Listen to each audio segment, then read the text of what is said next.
we were all taught to beat and compete and scoop each other. And it was all about kind of the glory and the competition.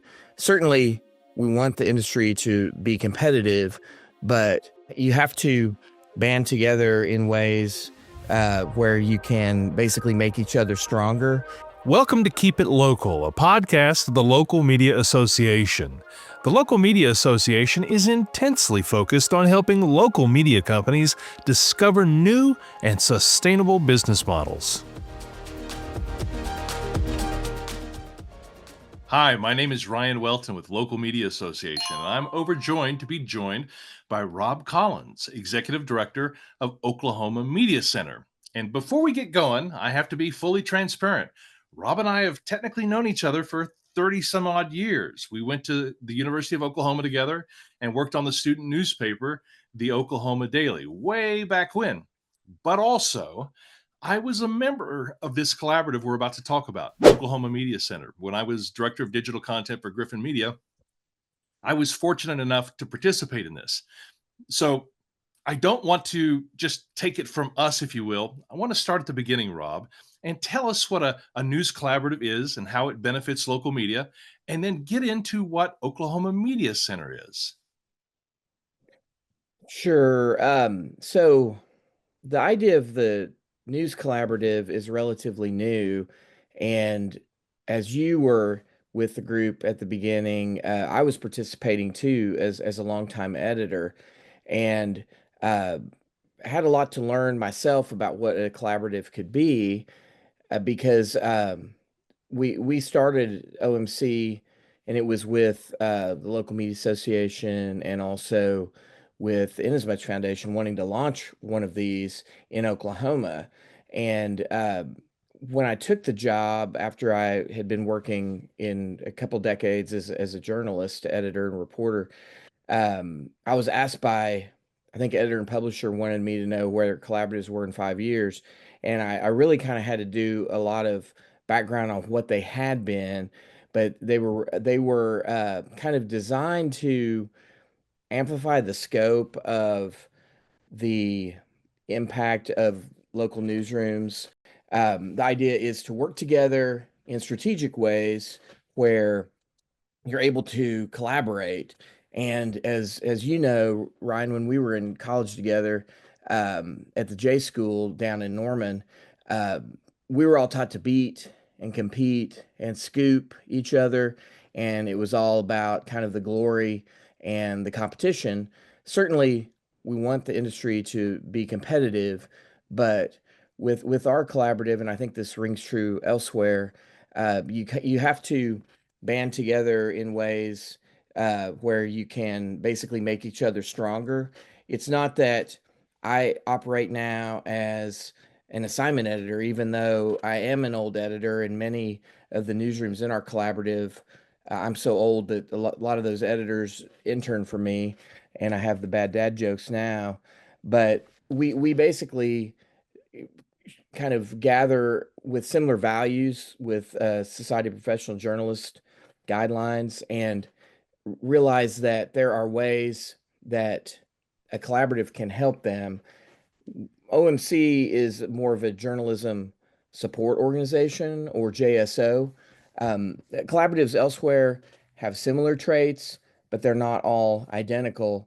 As you know, our group, and I participated with Janelle Steckline as an editor working with her. The industry's evolved a lot since then, but we did some story sharing at the beginning, and it was specific to COVID education, and initially got some Walton money to do stories on that subject. And of course, Janelle's now at one of the many nonprofits that's in our group now, Oklahoma Voice. She's editor there, and we both, changed. I'm now an executive director, obviously, but our group has a very large tent.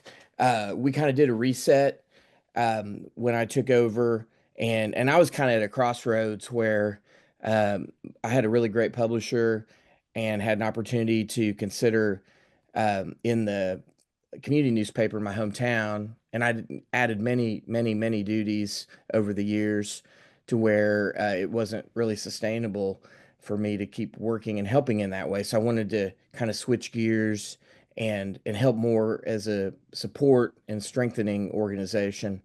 But that we do have everything from those nonprofit newsrooms.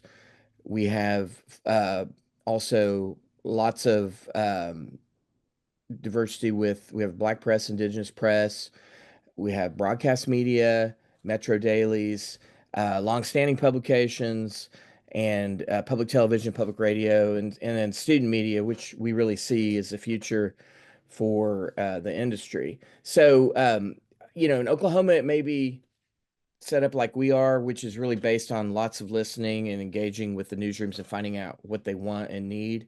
But elsewhere, it might be over a particular story subject, or it might be producing a lot more content. So it kind of depends on that ecosystem that it serves as far as how that collaborative is designed. But the concept's the same. So collaborative instead of necessarily competitive.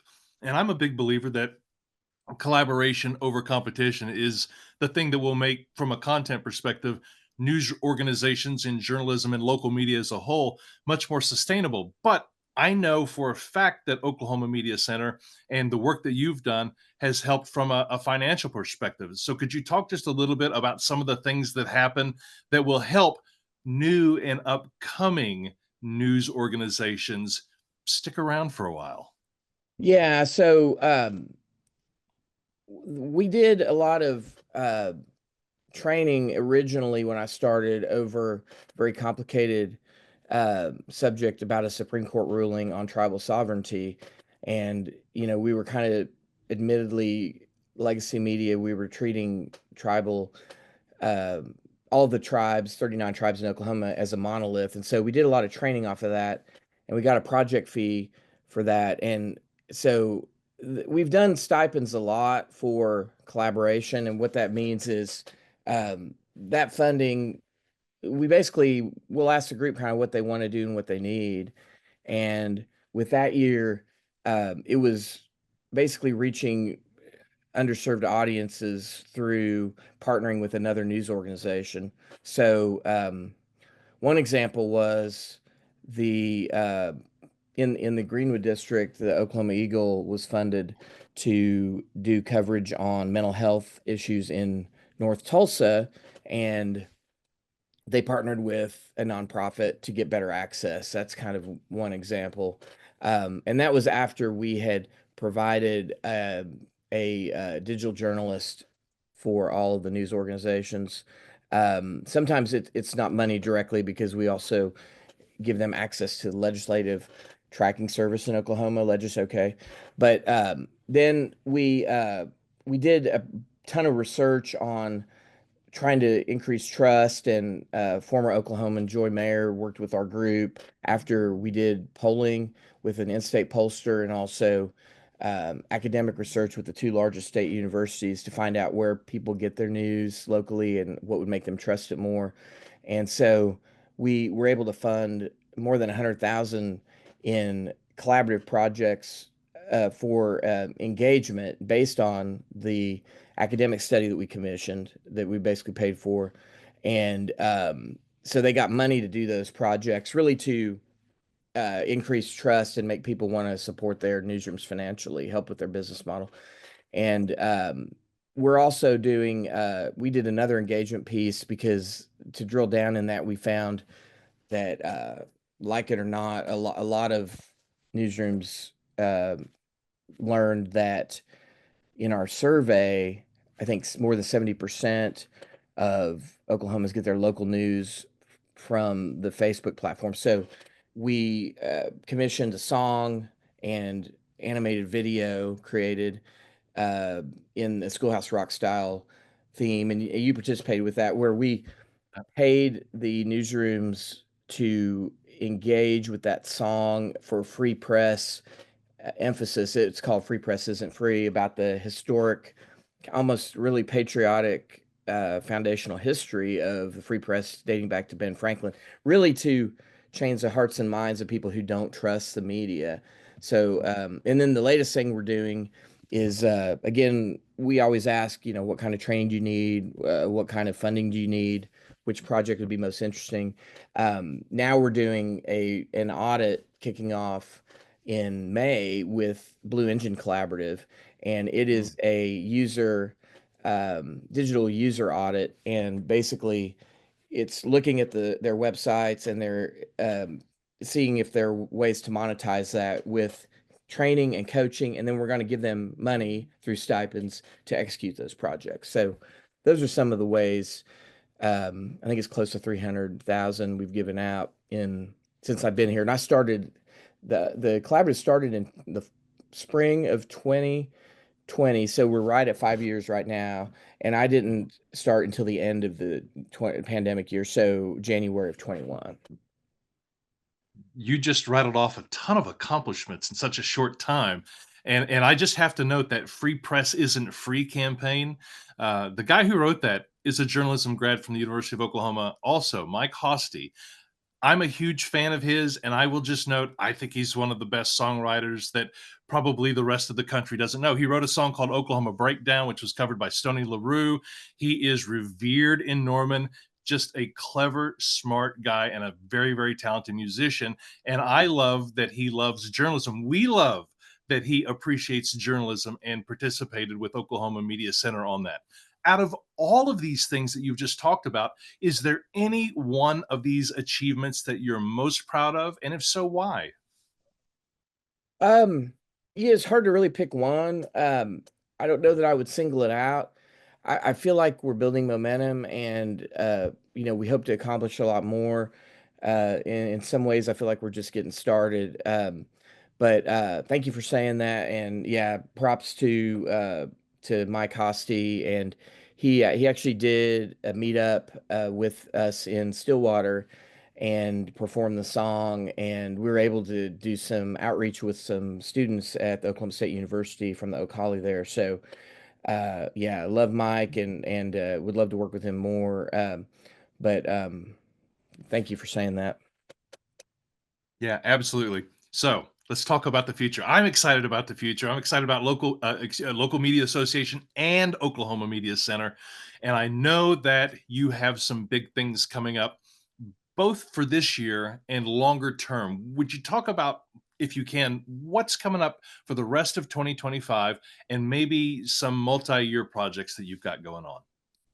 Yeah, and we've really hit it hard this year. I was just thinking back um, here in the spring what we've already accomplished in 25, and it's kind of been a whirlwind because we went. A year ago we did the newsroom visits, and I think you were at the one down at Oklahoma Watch office down in the Century Center downtown, where Griffin Media is located.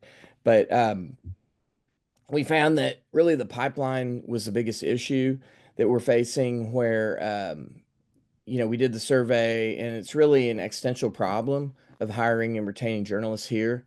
And it's not necessarily unique to Oklahoma, but we found that long hours, low pay, and kind of burnout is driving away the talent.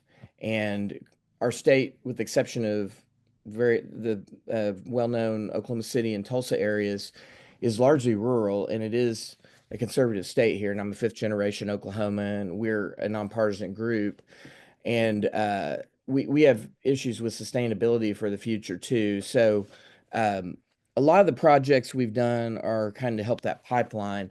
The thing we did in March was a training for we had about 50 people show up, and we had veteran staff from editorial leadership in Oklahoma, and then we also brought in the American Press Institute with Samantha Ragland. And the day was like FOI stuff, some basic interviewing stuff, tribal coverage in Indian country in Oklahoma. And then we also did some data matching data for stories, and then brought in Clifton Adcock from Frontier to do dark money training. And then the afternoon was more mental health to help with burnout and stress, and also had some psychology expert from the University of Tulsa and an assistant dean from Gaylord College affiliated with Dart Center to help with that.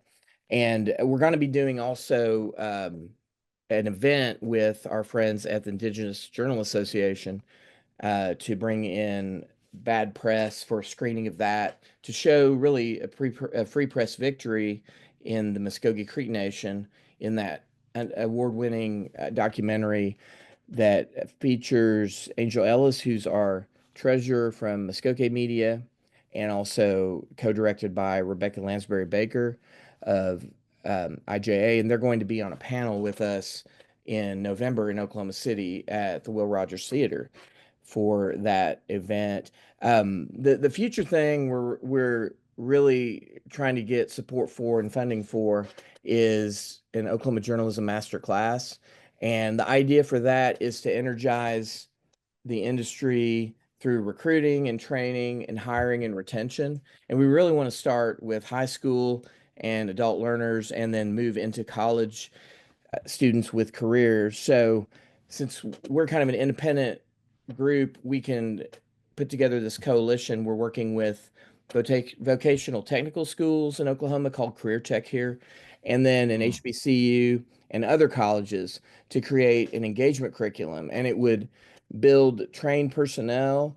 We would have interns feeding that pipeline, and then we would hopefully catalyze newsroom engagement and incentivize the veteran mentors to serve their communities in a sustainable way.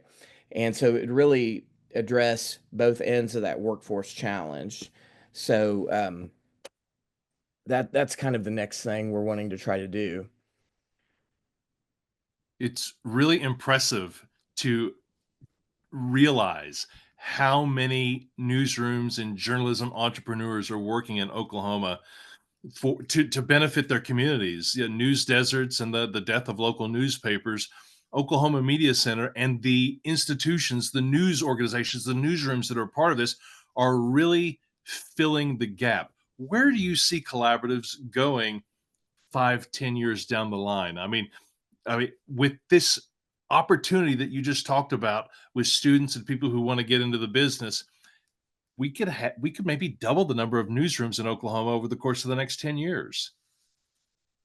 Yeah, I mean, particularly with us, um, we feel like this is potentially scalable because there's a pilot program at Metro Tech in Oklahoma City, and we would like to be able to replicate that in the Tulsa area with the vocational technical school there, one of those, and also in Western Oklahoma in the third year for that. And the idea with the engagement is I think absolutely the industry doesn't need to abandon the standards and ethics of our trade, but we must have a bridge for the future, as you're so well trained and leading the way, Ryan, in the new engagement. And that just means meeting those audiences digitally where they are, because we know they're not going to everybody's website when they wake up in the morning, and they're not consuming news in a new way. And with the demise of local newsrooms and them losing market share, I think and then we have a ton of bad information where Mhm. people are not consuming our important reporting. And so it needs to be really marketed or packaged in a way that is relevant to those audiences where they'll actually be able to understand it, and folks are overwhelmed and overworked, so where they can comprehend it and understand the impact of things. And I think the key is doubling down on local, where we really do need to um, reach those audiences. I think um, it's really a crisis point for, I call it distribution.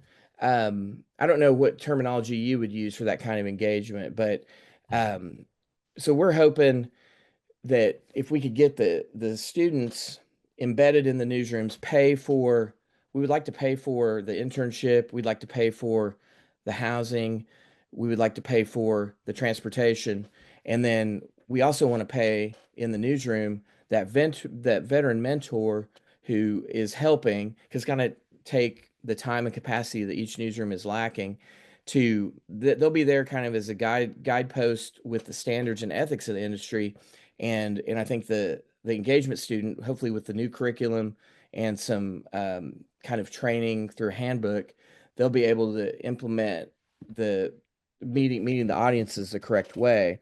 And then that helps build a sustainable job and a trade, because everybody's trying to reach audiences in different ways. So we're really excited about that possibility. But I do think in the industry, in collaboratives and everything in journalism, it needs to be nimble with the tech. You have to be cutting edge with it. You don't know where it's going to be, if it's going to become, integrated with the glass or Neuralink, or I mean, who knows with AI.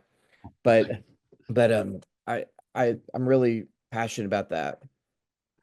I am too, and I get inspired talking to you about this because I think you nailed it. It's a distribution challenge, and it is a recognition that the next generation, whether it be older millennials or Gen Z or Gen Alpha, they're consuming information. It's just not in the formats that have been traditional to those of us journalists who grew up with newspaper, radio, television, and even early stage digital.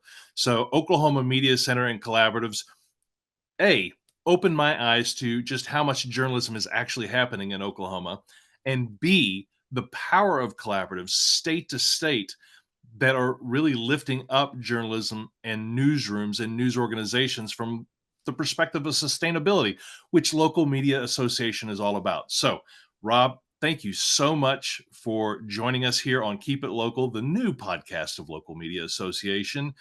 You'll be able to find this, folks, wherever you get your podcast. Until next time, it's Ryan for Keep It Local.